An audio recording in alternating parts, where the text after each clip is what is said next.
share this with you guys. These are sheet protectors with 4 different things. It's like store baseball cards or something, pictures. And it's a great way to store seeds. I have this whole big book of seeds, and they're all in alphabetical order. So, like, we got the B's first. Don't got any A's. We go on to C's. Broccoli, cabbage, carrots. We go on a little further. We got cucumbers.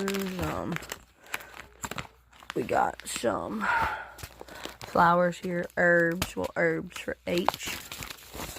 And then, go on a little further. Onions, peas, hot peppers, radishes,